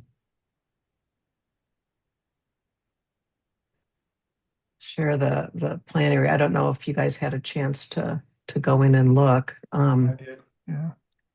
But it's well done. And I just go to the documents area, and this main part here on the draft has some really interesting information at the first part of it, but on how they did it.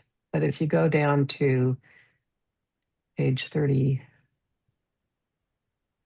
I'll just go to 35 and 36. This is, Dave pointed me to that. He's very, very nice, but this is the fire chart that Chris had sent. Yeah. And then here, well, what happened to the map? It's a little different interface. Let me go. Going this way. Or maybe it's just because I'm on. Anyway, if you go to 36, it's got an interactive map that is, and as you can see here at the beginning, the people that are going to sign off are the Sheriff's Office, the Oregon Department of Forestry, the Board of County Commissioners, the Bureau of Land Management, the United States Forest Service, and the Tillamook County Fire Defense Board. So it's a multidisciplinary effort that's been done.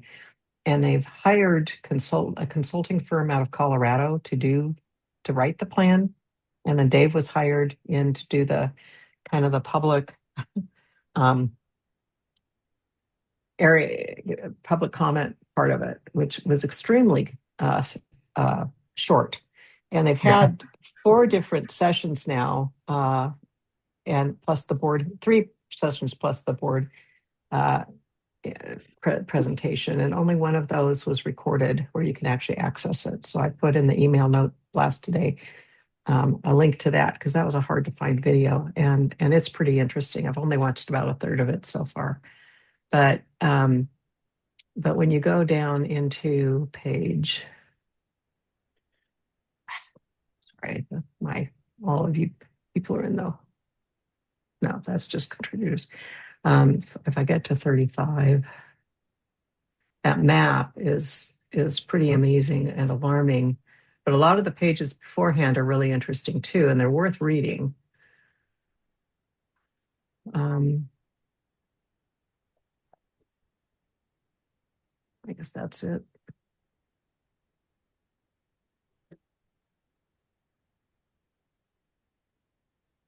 But it's interactive, and you can see there aren't that many red areas, but they're all down here. It's all red. Yeah.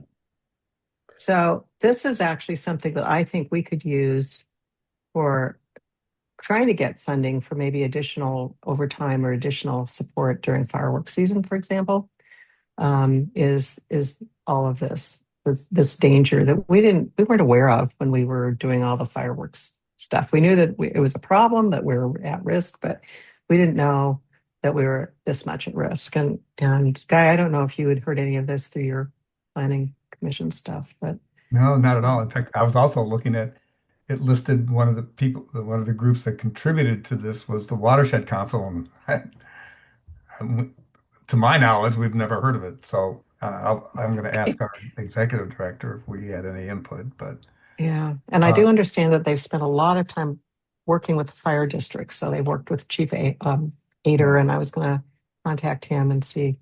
You wonder what the criteria, and I went through a lot of the recommendations and stuff like that on this, but I didn't see, at least I didn't read what their process was to determine the high risk areas.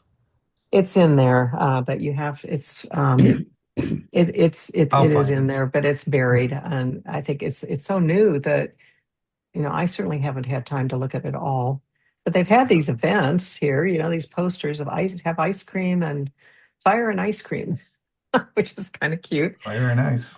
But I would've apparently gone. they attach these apparently to like business windows or doors or something, and I don't know if they made it down to Nescoin or not. But yeah, I mean, there was one in Pacific City on July 1st.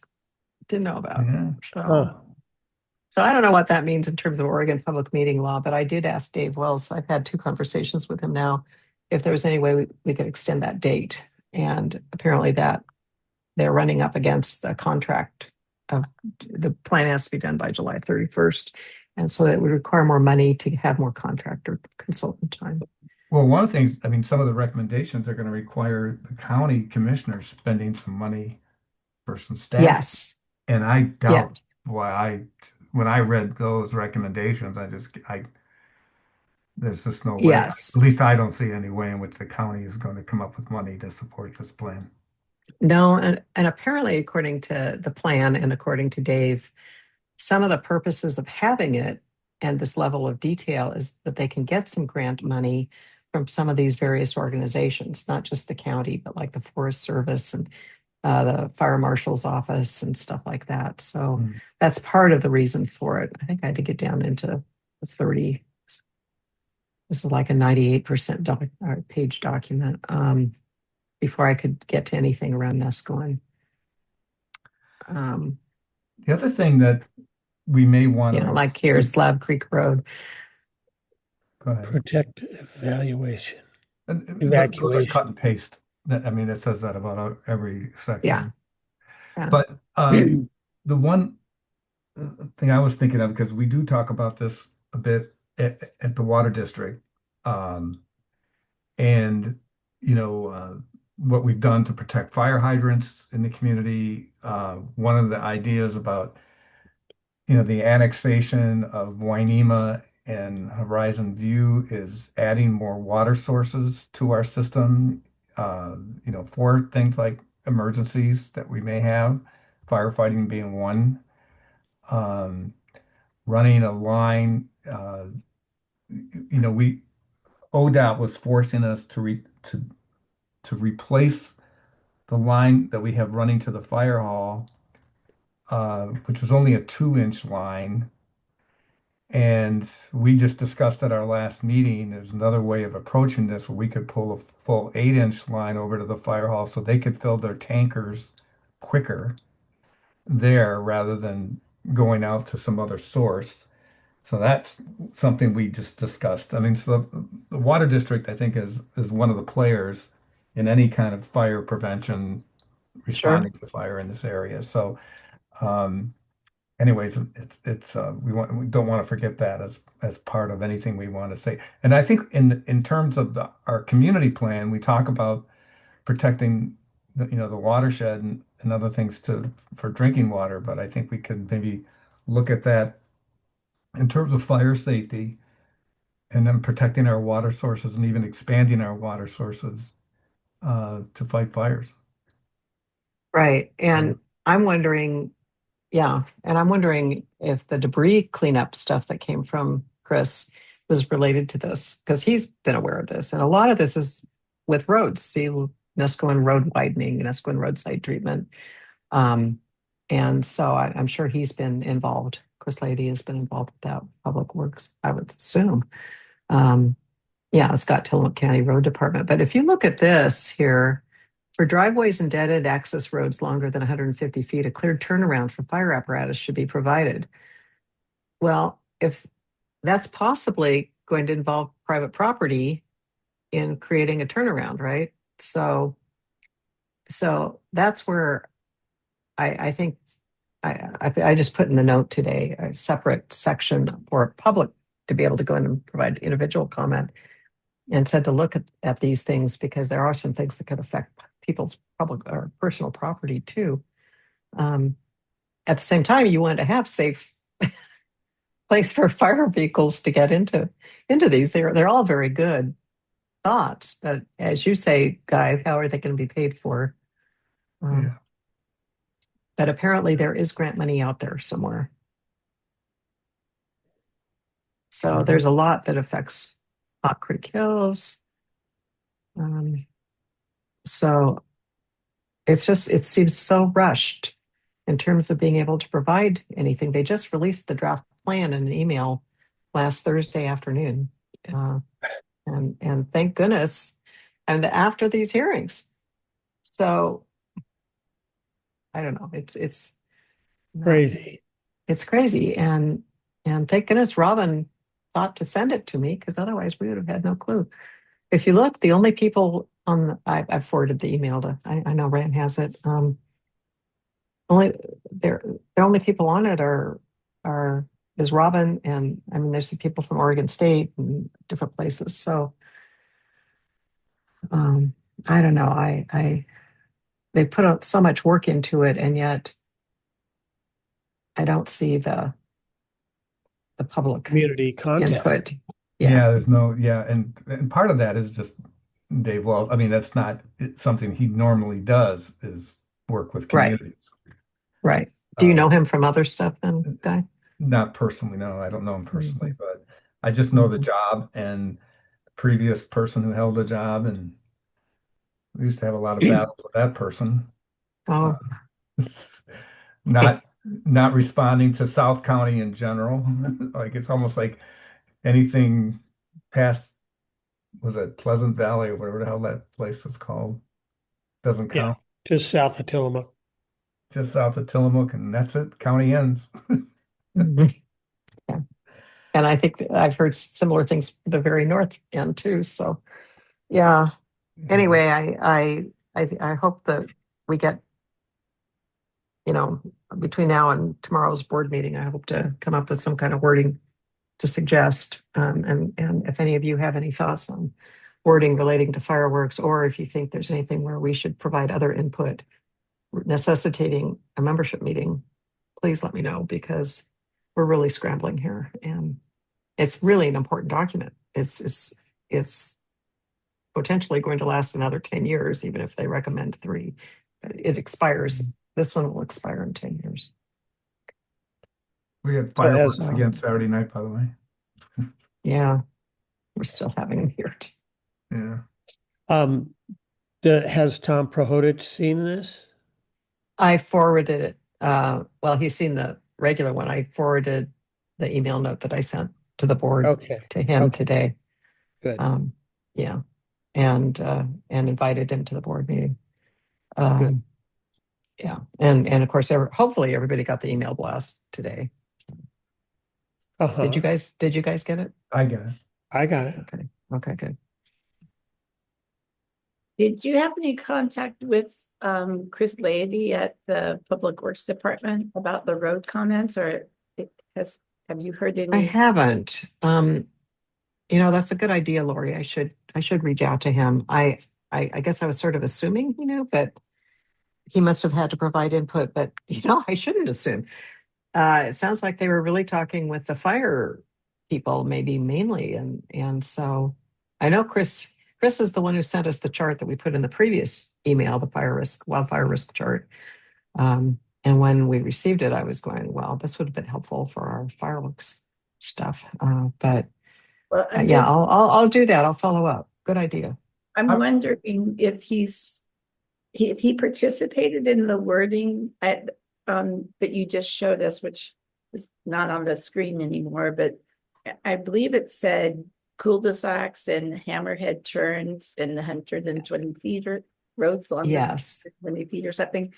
I'm not even sure how we define those in Nesquin under the new rules but if that wording is supported by the Public Works Department, I can't imagine how they plan to implement it. Like you said, it could involve like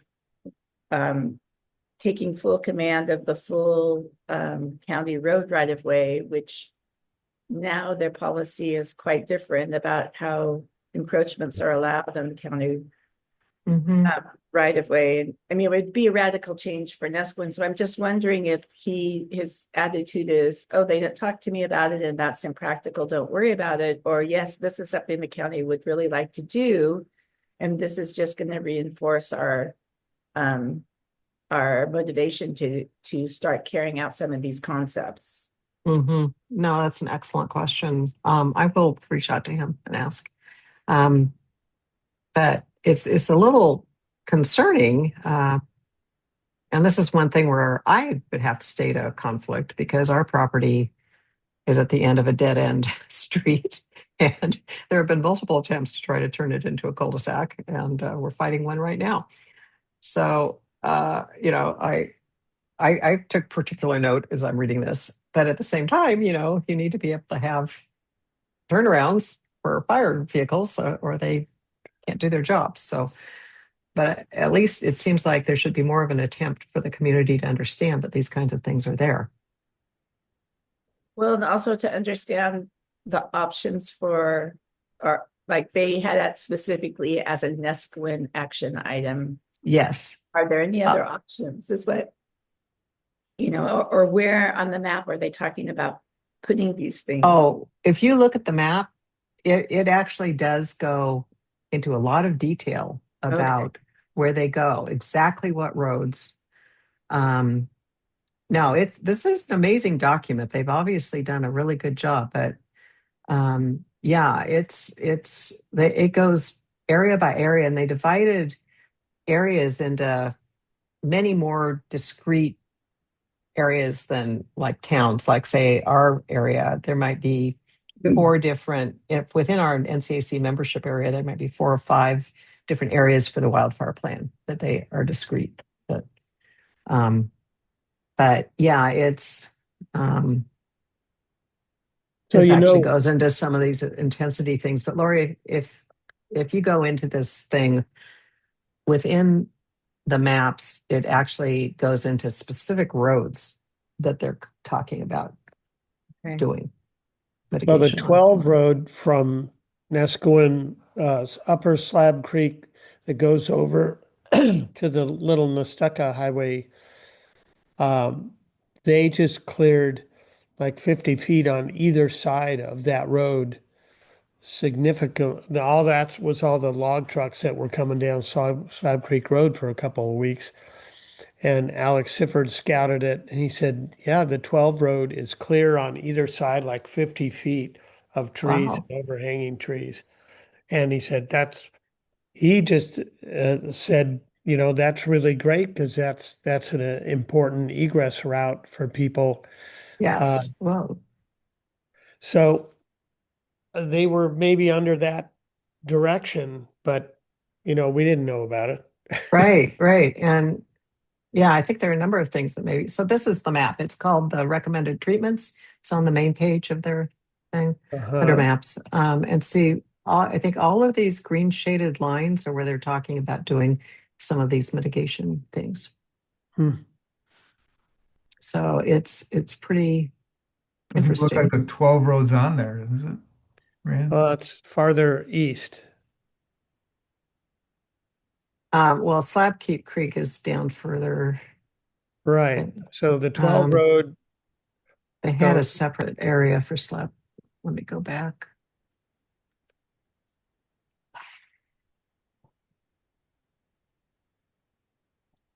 Is the 12 road where Slab Creek Road is? it's Upper Slab Creek Road that goes over here. So I'm doing it with my cursor. That doesn't help you much. Um, so Slab Creek Road goes up, new water source. That's interesting. It would be going the other way. It would be going east.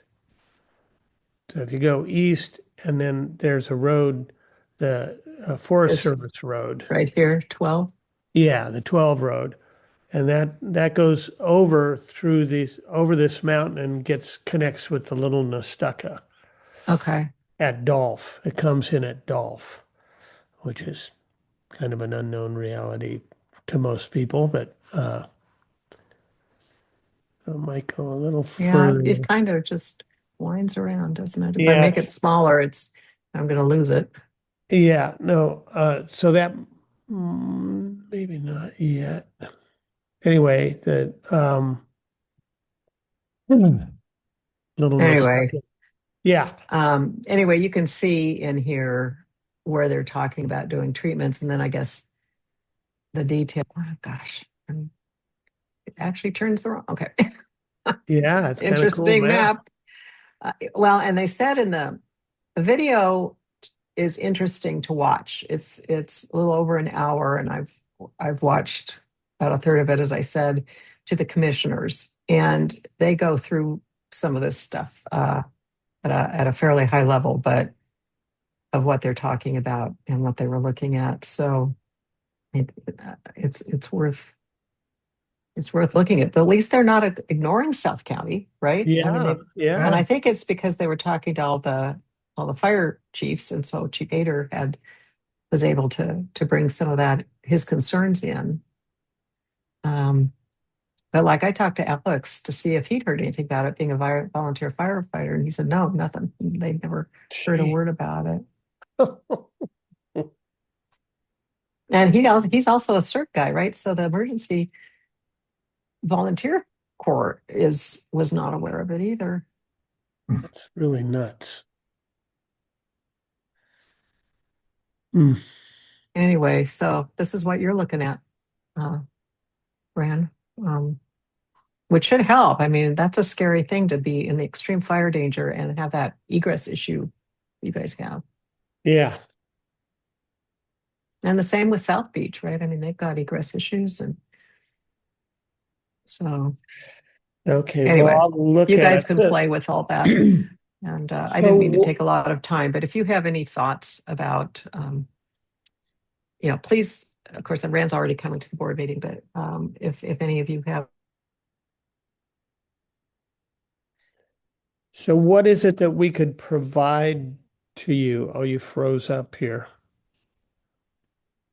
We kind of lost you, I think, Nancy. I see Lori moving. I see Guy moving. I don't see Nancy. Yeah, I'm not exactly sure what we can provide besides the verbiage that's in the community plan now. which I've singled out, and I mean it's what we're already pretty familiar with. Oh, there now, Nancy, you're muted somehow. Sorry, it actually took me out and back. Sorry about that. That's okay.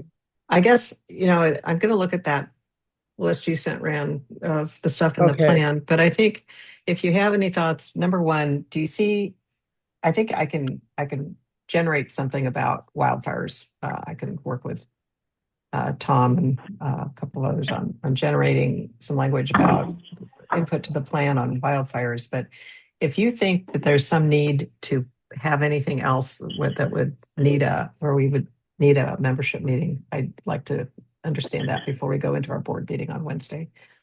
So if you have I guess I'd ask you, since you guys are in charge of the community plan and you're probably more familiar with this than anybody else in the NCAC, if you could please just take a look. Okay.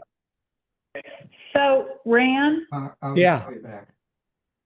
quick question. So, all of you are year-round residents in Nesco Inn, correct? Correct. I'm not. Okay. Oh, You're not. Okay. committee, the And other so- committee members. Yeah. Yeah. So, Nancy, this is not a personal question. Do you vote in Tillamook County or not? I do not. Okay. So one of the things that should be kind of an overlay in the background of all this, and this is part of Oregon's framework for open meeting laws, for community plans, for communications, for everything, is unincorporated areas you don't have a city. I mean, you don't have a city. You have the county. And so it is entirely reasonable for people who vote in Tillamook County and are year-round residents to say, we are not staffed. Sarah has, I don't know how many, we say 14 earlier in the meeting. So to me, it's like, if they're going too fast for you to respond or understand, you have a voice as a voter, as a resident, as a full-time. I live in an unincorporated area. That was the reason the law was designed the way it was, is because Oregon has and because Oregon is a low population state, it's 4 million people. It was designed in a way so that people could say, wait a second, we don't have a paid staff. We are all volunteers. Many of us are residents who live here, vote here, pay taxes here.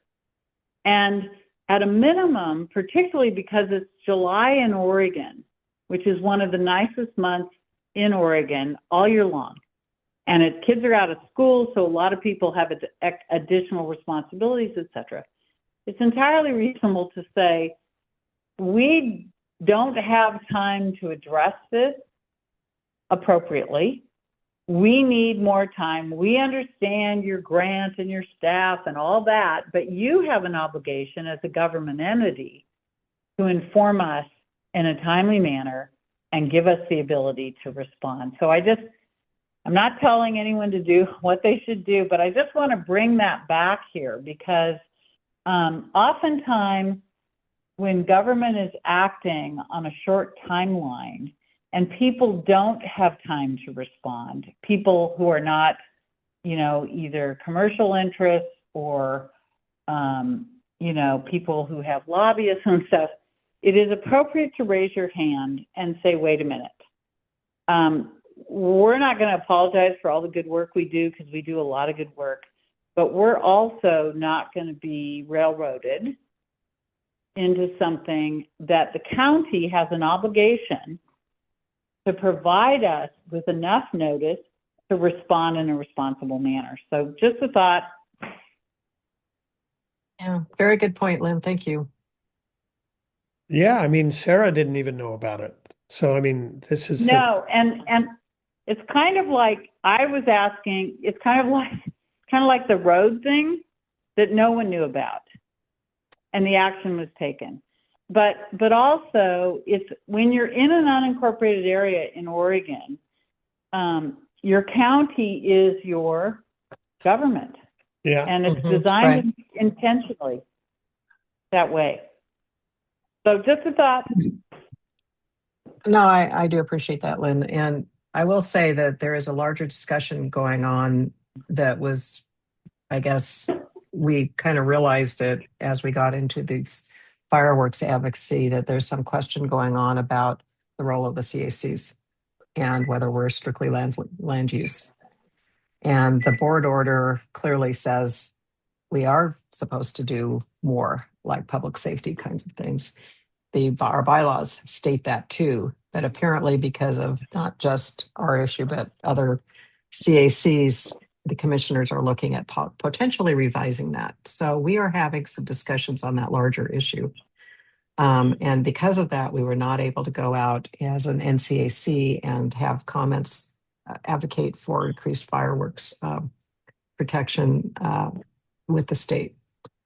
And we had to do it individually, which is why you may have seen, hopefully you were on the list, but we went out to individuals. I got 124 people in 3 days to send out a note, an email. But in the meantime, we have to be a little sensitive to this larger issue too. And Right, well, of course. this is really important. I would love to see individuals go out and say that to the county. I'll definitely think about that, because you're right. I mean, they haven't given us enough time. But frankly, I think we're kind of on their bad list right now already. So we're trying to be sensitive to it. Understood. I became chair in March, and it's like the whole world erupted, and I'm thinking, gosh, is everybody thinking Nancy's causing all this stuff happening? No. I mean, No. it's just crazy. Well, Nancy, there's always the good bad, the good trouble, which is that phrase by the civil rights organizer. But right. keep raising good trouble.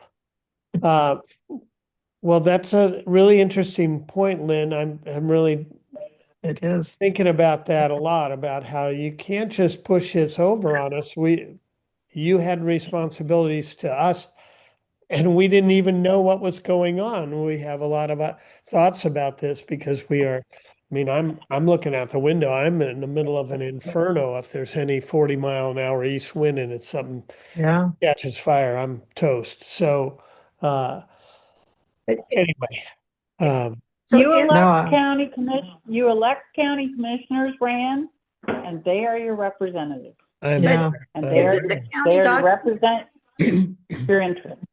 Is this a county document? It's more than a county No. document. It's all these people that run that signature page, the U.S. Forest Service, the state fire marshal, all these different groups, and the county and the sheriff's department. And but I think what I'm finding is I actually became chair in April, not March. That the county is very compartmentalized, and I think that may be part of the issue. Is Sarah's got her department, community development. They don't always communicate with, say, the Office of Emergency Management to know what, and they're also busy. They really, they don't have money and they don't have a lot of staff. And so they're so busy, they probably don't even have time to be aware of what each of the other's departments are doing. I sympathize with them about that. But yeah, you're right, Lynn. I mean, it's a very good point. Rand, I need to scoot to get a couple kids fed, but I hate to sign off now, but I need to. And good work today. And I think we made progress in planning for the community engagement part. And I think that's at some point we got to celebrate all this, to be honest, because this is a lot of hard work, but it's too soon for that. But I do think we're making progress and we have some nice timelines established. okay, appreciate that wrap up. And Okay. go feed kids. I think we're all ready to go. I'm going to It's go after feed 6. kids. Thank Okay. you. Take care, all. Are we All right. Thank you, Lynn. Thank you, our next Lynn. meeting in Yep. 2 weeks? Bye. 2 weeks? Yes. Okay. We'll post the information that the next meeting is in 2 weeks. All right. Right. So- Thank you for letting me interrupt your meeting once again. Do we want to check with Sarah and Lynn and make sure that they and Tom and Guy, since most of our committee is gone at this point, do we need to confirm that 2 weeks is going to work for people, or are you going to just assume that? No, I know Guy's gonna leave for a week next week. He'll be back about the time of the next meeting. But we could get I'll post it and then we can get feedback and we'll change it if we have to. But Okay. I think we'll I think have it's on the calendar for let me just check here. I think it's on the NCAC calendar. I think Candace assumed, which Yeah, I think you said every 2 weeks, and I think she's put it out. couple. Oh, wait, I lied. No. No. Okay. Either I can add it or she can when she gets back. Because you Okay. only need 1 week notice. All right. Well, I will give both you and Candace notice Okay. of Okay. the next 2 meetings, so I will continue to plan for 2 Maybe weeks I'll in just do advance. it so I can remember it more now that I've done it the first time, but Yeah, go not until for after Wednesday. it. Go for it. All right. Well, thank you guys for hanging in there. It was a long one, but there were 2 different subjects and both of them were important. So thank you. Thank Thank you. you, Ann. Thank you, All Nancy. right. Thank you both. Bye-bye. Bye-bye.